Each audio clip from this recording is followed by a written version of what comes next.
So Kathleen, you dedicate your book to women who, quote, are done and ready. And you say you reached a point when you were just done. You were done screwing around, playing small, and pretending.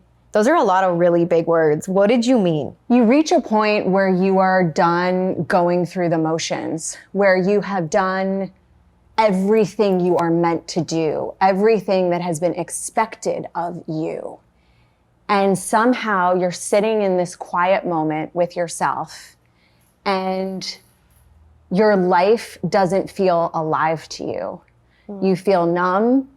You feel like you don't have the voice you know that lives inside. And it's really this personal moment of reckoning where you come to realize that there is a woman inside of you that is so much greater and so much more powerful than what you have let out into the world.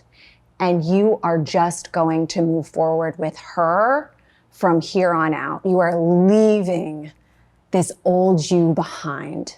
It's a deeply personal moment, but you know it to be true. You know when you are done and ready. Where were you when you were having this moment? Can you take me back? Do you remember the date? I remember it all. I remember the truffle sauce I had smeared all over my puffy, overworked white face. I remember the conversation where I was at this little pizzeria in New York City. It was a rainy night, and I went to meet a friend, and we ordered something called the Shroomtown Pizza, which has 4 different types of mushrooms on it. It's got lots of truffle sauce. Very different than an LA Shroomtown pizza. Gluten-free. In New York, there's like real mushrooms. Here, everybody's doing like a trip. Okay. That's exactly right. So here I am, and I'm sitting there, and this friend looks at me, just taking in the picture of me eating, and I had truffle sauce smeared all over my face, and looked like I kind of had one step out of the grave. You know, I was working myself to the bone, going into work before sunrise, leaving after sunset, so only seeing darkness for a really long time, which is how a lot of people in corporate work. And she said, "You look dead." And I decided to walk home that night. I walked home, the streets were glistening, you know, that New York City night where everything's reflecting off the pavement. And this quote circulated in my head by this woman named Tama Keeves, who is a Harvard professor. And I'd gone to one of her workshops a few months before. And it said, if you are this successful doing what you don't love, imagine how successful you'd be doing what you do love. And those words haunted me in the best possible way.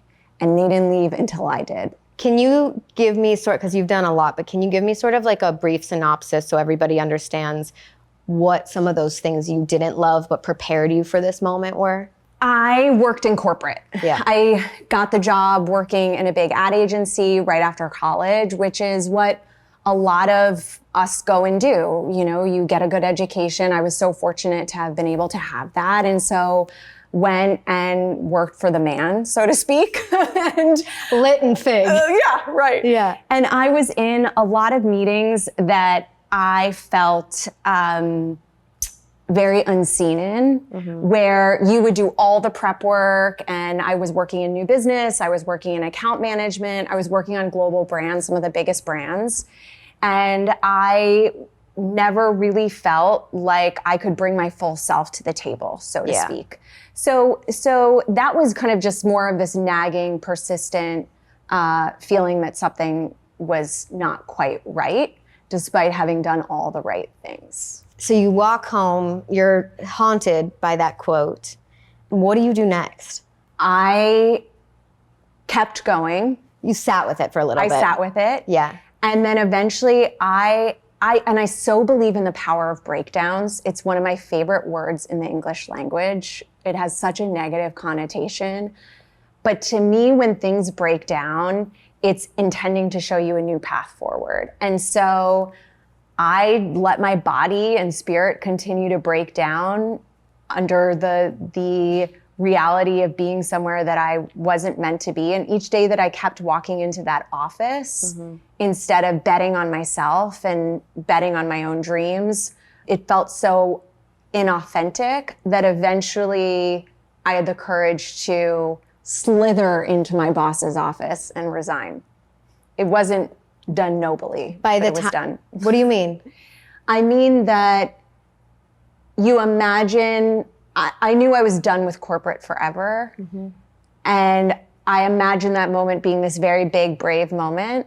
And it was this very quiet, cowardly, scared moment where I didn't know what I was going to do next, but I knew that I wasn't going to do this anymore. And that's okay. I want women to also know that that is okay. This doesn't often scream at you. Life whispers to you. Your dreams whisper to you. I really like that you say that, because I think also in this like social media day and age, we see a lot of videos of people quitting loudly. There's not a lot of quiet quitting. Right. You know, even though that's a term, it's quitting and saying something weird to your boss. And like you see those all over TikTok. And it's okay to be frightened and to do it quietly. I really like that advice. That's right. You don't need a marching band. Yeah. Sometimes it's better if you don't have one. So your book combines life mindset with business mindset. One of the things I found in your book is that it was very practical and tactical. And when you walked in today, I told you that, and you said something I loved. It's unsexy. It's intentionally a really hard-working book. And I'm proud of that. Why was that important to you? There is so much out there that is so inspiring. And we've all felt that, right? The goosebump moments where you leave a great talk or you leave something that you've read and you are just on fire. You are ready to light things up, but you don't know how. And I felt like there were so many times where I was left holding the bag. And so in this work, I just said, I'm gonna get down to the unglamorous work of writing a really hard-working book. And I would write it, it took years, and then I'd break it all back down and I'd dismantle it because it wasn't stacking well enough. And then I'd build it again. Because what was also so important to me was that we would have the life mindset, to your point, with the business mindset together. We'd have life skill sets with business skill sets together. Because my frustration has always been, it's either life mindset or business skill sets. It's not everything holistically. So that's what I did. It's almost like your book is the bag, if that's how you're sort of sharing it, because you could go and listen to like a really inspiring YouTube video and then get to this book. Right. This is the how. Right. So build like a woman. I can't help but think as you're sitting here that part of that is incorporating the life mindset. Does that resonate? Yeah. Sometimes I think that I built this for myself. It was a very elaborate scheme to also keep myself motivated and going, because this work is, as you know, incredibly challenging, and you need to find a way to manage your mind to really go the distance. And so I have found in my personal experience, and I've been so fortunate to train with incredible performance coaches and business coaches and wealth coaches, it was always that work that paid the highest dividends in my business. That became the X factor. Because when you're able to then go into rooms with a certain mindset and you're really grounded, you become unstoppable. If you were to try and put it into like a soundbite, what is the X factor? The X factor is the ability to bring your total self, your insecurities, your flaws, your strengths, where you shine, your superpowers, into one room, no matter who you are sitting with. And you can hold space in the most powerful way and not be moved. No matter if they take a different position, no matter if they're picking you apart, you are fully and completely, totally you. That's what it means to me. I'm not there yet, as I hear you say that. But have you felt that feeling before?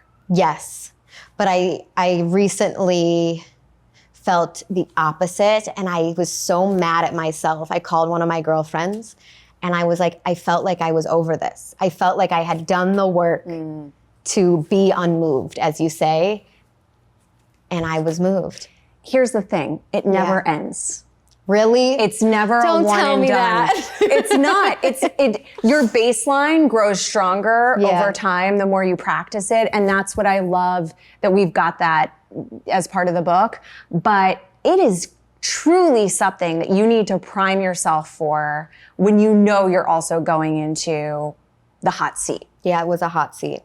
Do you have a person in your mind that you think of, that you try to channel in those moments? I think about, in particularly tough moments. Yeah. I think about me as a 5-year-old girl. I have a picture of her that I keep. She was so innocent and so strong.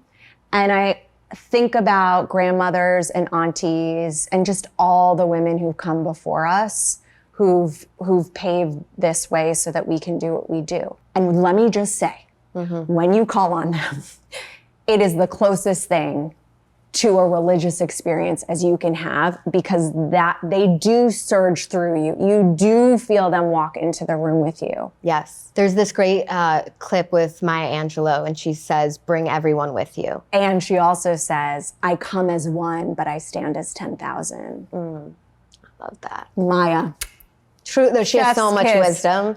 beyond. Yeah.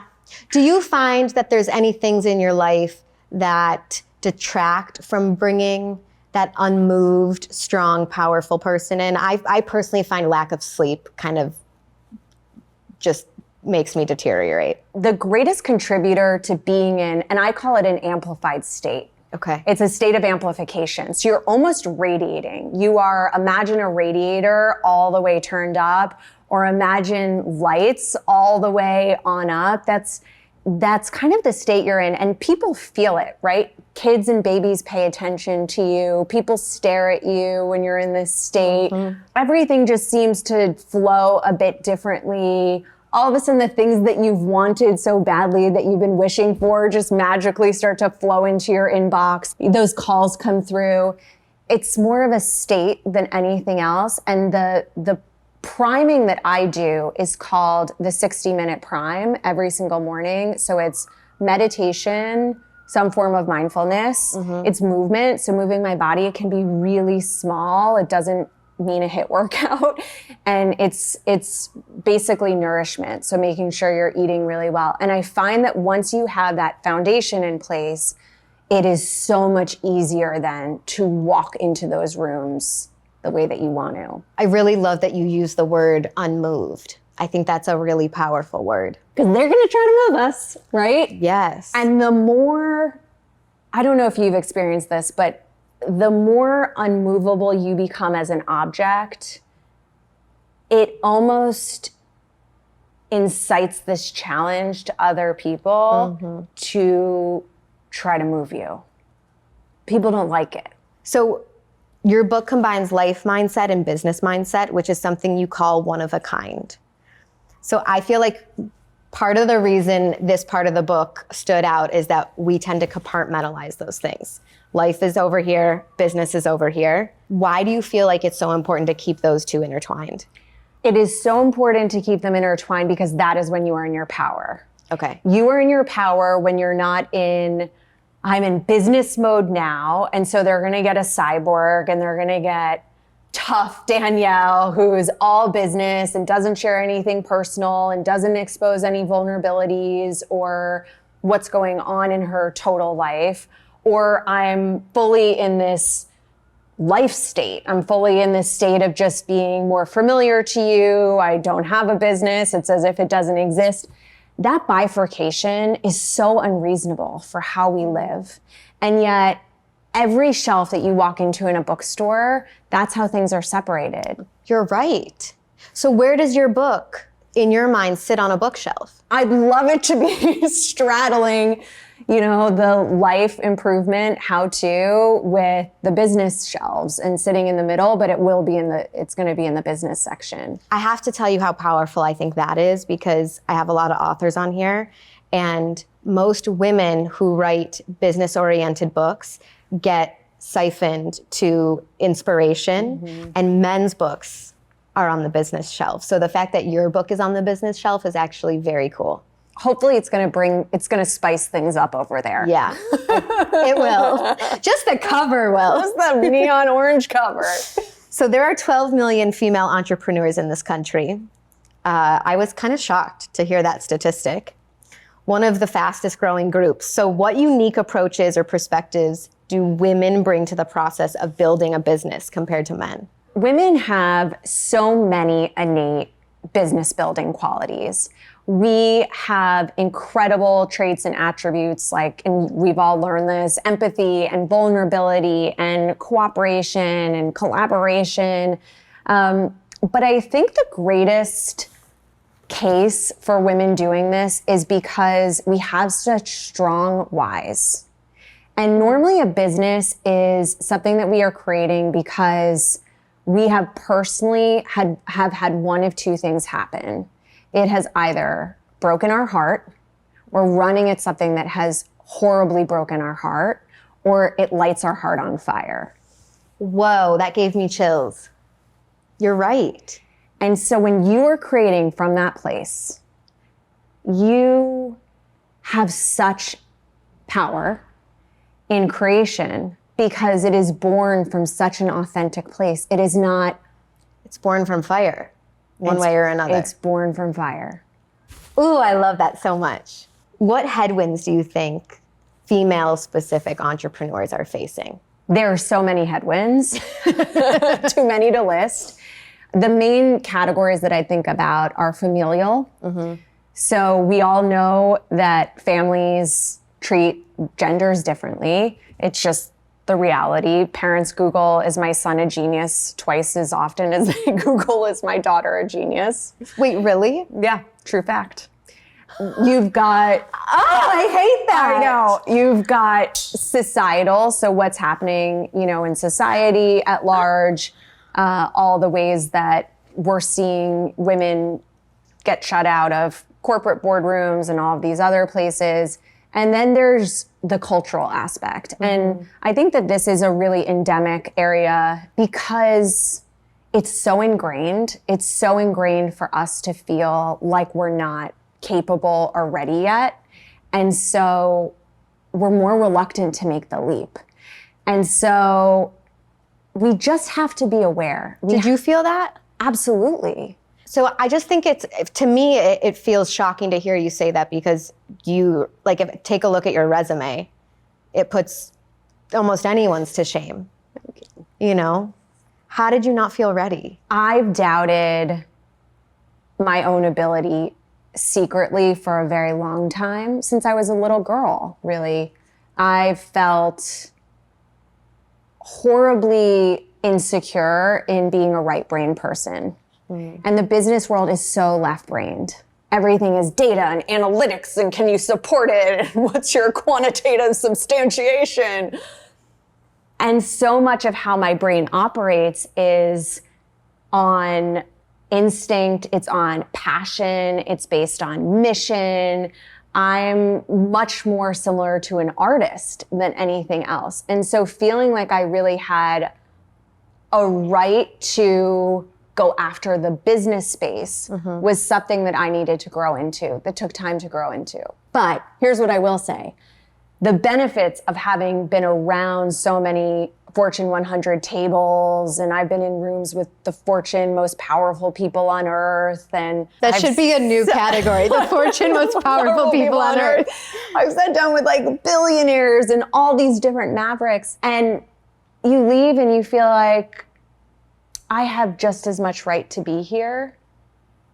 No one has blown me away as they are just in a different stratosphere of intelligence or capability or drive. That is probably my favorite interview clip from Michelle Obama, is when she was like, listen, I was in the White House.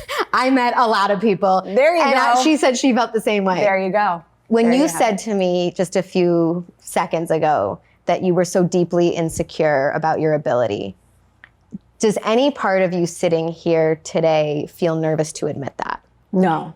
I think a lot of people, specifically women, and for good reason, because I think especially in corporate worlds we're expected to be excellent, feel really nervous to admit, I don't know something, or I'm not sure how to do that. Why today can you sit here and say that so confidently? Let me just say, it's one of the things I love most about you, because curiosity and asking questions takes someone who's very strong in themselves to feel comfortable doing that. It's a sign of strength, not of weakness, as you know. And so the more of us that can just raise our hand, ask questions of each other, admit when we don't know something. Curiosity is just the coolest thing on earth. To be a curious person, you're just gonna have a rich, interesting life. I think so too. So you said that 50% of women give up on their dreams. Right? That hit me hurt my between the heart. eyes, yeah. Between the eyes. I've never heard that. Yeah. I think building something takes a relentlessness. What is your advice for riding the low moments? When you are having a breakdown, which is what I call low moment, and we've all had different variations of breakdowns. You have those big B breakdowns, which are those cataclysmic life events that just blindside you and bring you to your knees. Those are your on your knees moments. It's Crying on the kitchen floor crying on the moments. kitchen floor, divorce, losing your job, illness. Those are your big B moments. Your little B breakdown moments are that lack of alignment, what I was talking about in the job, where you're somewhere, it's this gnawing, this feeling that something's off. You can't quite put your finger on it. You're in the wrong rooms. You're surrounded by the wrong people. You just don't feel, a sense of alignment. Yeah. Those big B breakdown moments, and I have more and more of them, the bigger swings I'm taking in life now. But the beautiful thing is that you come to recognize them as this unbelievable gift. So I now celebrate someone, which probably they find so annoying. If a girlfriend will call me and say, I'm having this awful breakdown, because they know to call it that, or a teammate, woman on my team, I cheer. I'm like, let's get the champagne out. Let's celebrate. This means something unbelievable is about to happen to you. I love that so much. And the magic is, the more you can embrace the breakdown, not resist it, because that's where all suffering comes from, is when you resist something, but truly welcome it and invite it in, the faster the breakthrough will come for you. So it's this very interesting, you gotta let yourself break down. You gotta let the whole situation break down. You gotta let your life fall on the floor. You gotta look at the broken pieces on the floor and not try to pick them up and just say, okay, there's something here that is going to get put back together in this beautiful mosaic, in this beautiful way.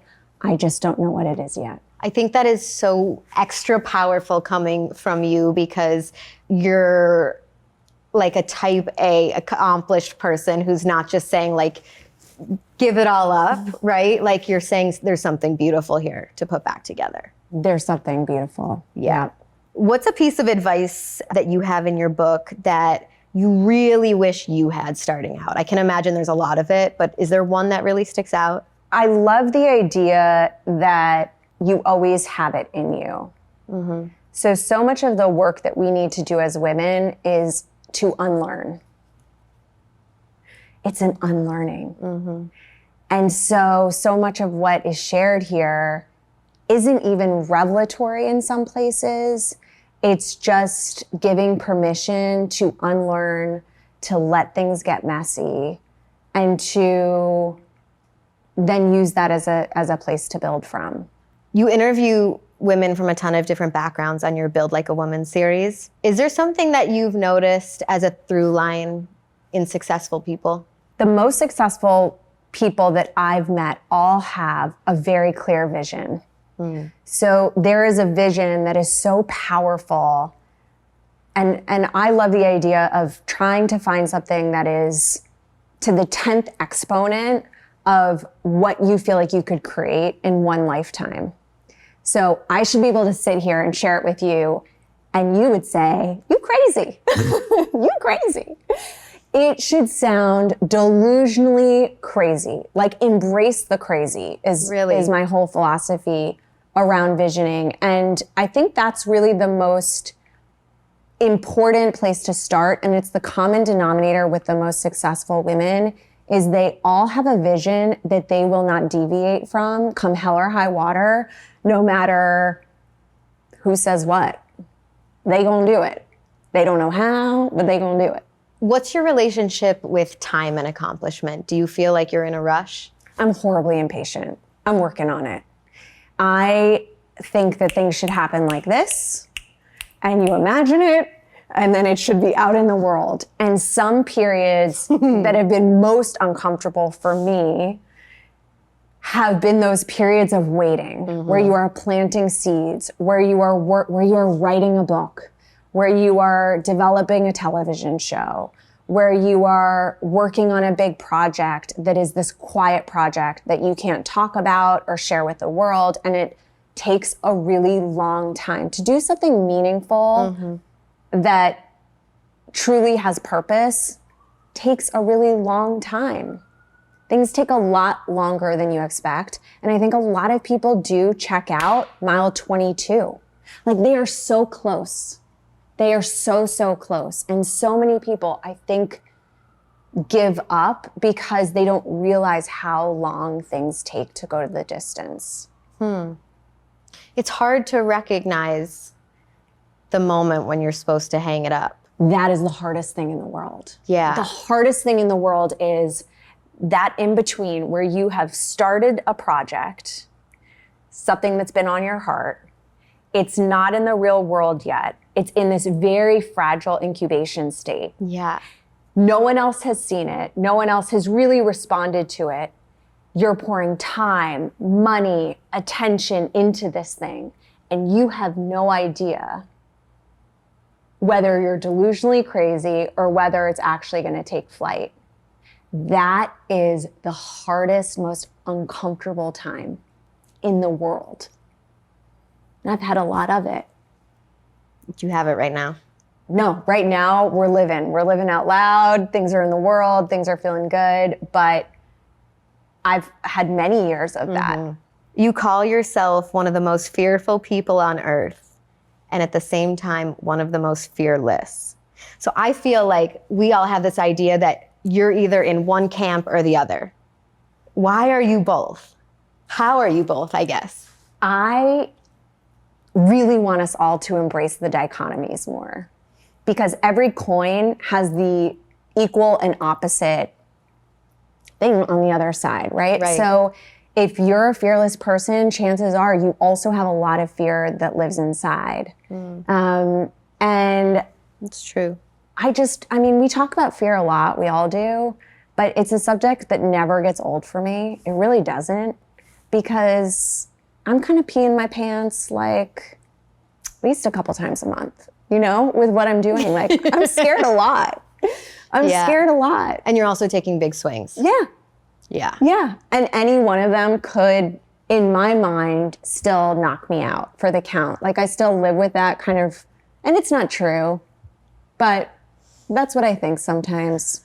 You know, it's interesting, hearing you say this makes me think of, was at a friend's wedding a few months ago, and we were at the rehearsal dinner, and I was talking to an old friend at the bar, and he had started a new company, and he was like, I just had a kid, I have a wife, like I'm building a family, we have a house, and I am scared out of my mind every day. And I said, thank you for sharing that with me, because so rarely do I hear men say, I'm scared out of my mind. We hear it from women more so.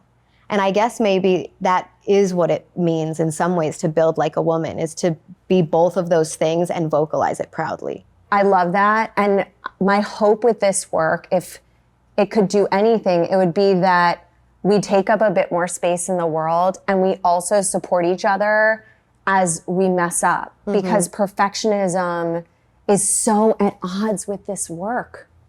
Like, we're gonna take swings, we're gonna be wrong, we're gonna mess up, we're gonna face plant. It is not, you're not gonna have this perfect batting average that Here I'm using sports analogies. I don't even like sports, but well, I'm glad you use faceplant because I actually, if you're comfortable, I'd love for you to share one of the capital B breakdowns or faceplants that you write about in the book. Yeah. So you call it demolition, and you describe your life as shattered suddenly. Was engaged to be married this time. It's happened more than once, but on this particular time. And I was madly in love. And 3 weeks before my storybook wedding, I had the long lace train. I had the beautiful satin dress. It was all the things that you dream about when you're a little girl. And I found out, or more like via forced interrogation, that my partner at the time was, let's just say, doing things that sent me into an Alice in Wonderland spiral. Cheating would be an understatement. And it wasn't so much that, honestly, it was that I hadn't seen it coming. So I was so blindsided.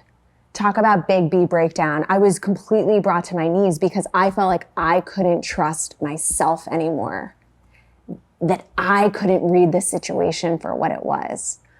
And so we broke up. And I took my mom on my honeymoon to Africa. I love this part. As one does. The rose petals are strewn on the bed. It says, my new last name that wasn't my last name. It's so Sex in the City. It was everything. And I remember just hearing these lions call to each other in the middle of the night.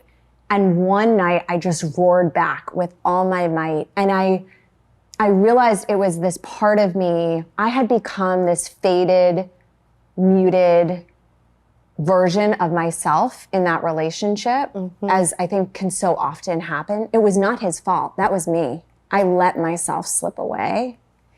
And I had traded that for this vibrant Technicolor version of myself, which is who I am. And so I came back from that trip, and that was my real breakthrough. The breakthrough was, I'm never going to live like this again.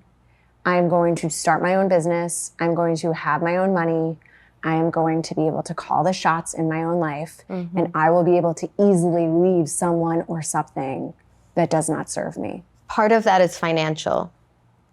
I know that a huge part of your mission with Build Like a Woman is for women to have financial independence. I have, in a different situation, been there. I didn't take my mom to a honeymoon in Africa. That's epic. But I was with a boyfriend and we broke up and I had to find an apartment and I was like, how the hell am I going to afford my apartment? And I said, never again will I be in this position. Was the big B breakdown sort of like the fire that catalyzed that part of your mission? Yes. I was able to see with a lot of clarity that men in my world were the ones holding power because power was equated with money. And so they then in turn were able to call the shots. And I think if you work at a high level in business, I think if you are in, certain orbits, that can happen pretty easily. It can happen, by the way, at any level of income. It can also, starting out, I remember feeling that it's just a reality that men do make more money than women do. So It doesn't matter if your salary is $25,000 a year. If someone's making 35, it's very disproportionate. It's a huge difference. And they're able to do things that you're not able to do. And there does become this power imbalance in the relationship. Yeah. So I knew I never wanted that to happen again. So you say on page 128, this is the only thing where I paged it out because I loved it. You said, where the mind goes, money flows. What have you learned about that? So much of making money is about a mindset and having... Like for real? For real. It really is. Can you break that down for me? I think about money in the same way that different birds live in the world. So you've got your ostrich that kind of buries its head in the sand, doesn't think about money, doesn't talk about money. You've got your sparrows that are constantly, running around collecting as much twigs and branches as they can, but they're just stockpiling everything and not spending anything. And then you have the hawk, which is so interesting. This hawk is kind of surveying the landscape, then diving after things with precision and grace. And the spoiler alert is you really want to be the hawk. You want to be the hawk. You want to be someone that becomes really good at what you do, undeniably good at what you do, but then has this very broad perspective on what you want to go after and chase down and invest behind. And I think the really important thing is to always delineate, again, between life expenses and business expenses. And this is where the two really do go hand in hand, because you need to keep reinvesting back into your business for it to grow. It is not the same as going and getting a new pair of shoes or a handbag at all. And people confuse the two. And inversely, you can end up pouring all this money back into your personal life and not spending much on your business. So it really becomes much more of this organic, money is movement. And you've got to just follow the flow. You've got to make sure that you keep channeling it back into your business and that you're making really good decisions in your personal life that don't take away from it. There's a lot more articulately said in the book about that. I think you said that really well. Okay. But I was a political science major, and I had this professor, we took like a political economy class, and he said before the Spanish Inquisition, Spain was the richest country in the world because they had gold. And it's like the golden rule, whoever has the gold rules. And they ended up being one of the poorest countries just 100 years later because they never invested into their economy or in other industries. And like continents like Asia, who had the spice trade, reinvested. And I just think about that you have to reinvest, and it is not the same as purses and shoes. And you need someone who can be an accountability partner at times when you're making those big bets to put money back into your business. Yeah. Okay, Barbara Corcoran called your Build Like a Woman series the no-nonsense roadmap you need to get your business off the ground and thriving. She said it way better than I did. What do you think is a piece of advice that you really needed in your book? Really good question. The advice I needed most in my book was the idea that you need a really strong team around you. And at least initially, I think a lot of women start as a solopreneur. You start as me, myself, and I. And this idea that you have to really do a lot of deep personal work to become a mindful leader, to really understand who you are as a leader and what you can bring to your team before you're also ever able to lead. So one of the things that I've loved learning about you as we've gotten to know each other is how much you invest in that personal work. You really spend a lot of time and money on coaches. For people who are not in the position yet to reinvest in themselves with coaching, are there resources that you went to previously that you feel like can really help someone there? Stalking. Who? Stalking. What's stalk? Stalk people. Oh, stalk. Stalk. So I'm like, stalking is a new term. stalking is the Is key that to money life. focused? When you have no money, you just stalk. So you pick some people, call it 3-5 different people who you really admire, and you watch their every move. You watch how they move. You watch what they talk about. You watch what they're consuming. You read the books that they wrote. You watch every single interview that they've done. I know you've done this with Barbara. You become a student of their game. And I think that is one of the most powerful ways to learn. That's how I was always a learner. I grew up learning to ski by following great skiers behind them. I never had a single lesson, but I'd follow their tracks and learned all of these incredible things about what to do and not do. So that's what I'd say when you're starting. You don't need a mentor. You don't need fancy coaches. You just need to get a little bit industrious Do you remember the people that you stalked? Oh, I sure do. Are you I still stalk people. Yeah. I mean, Oprah was one of do my too. first, obviously. Yeah, we're calling that in for you. Yeah. We all know I'm a big Oprah stalker. Barbara Corcoran was someone I stalked. Here we are, full circle. Started stalking her in my early 20s. And now she's part of the book.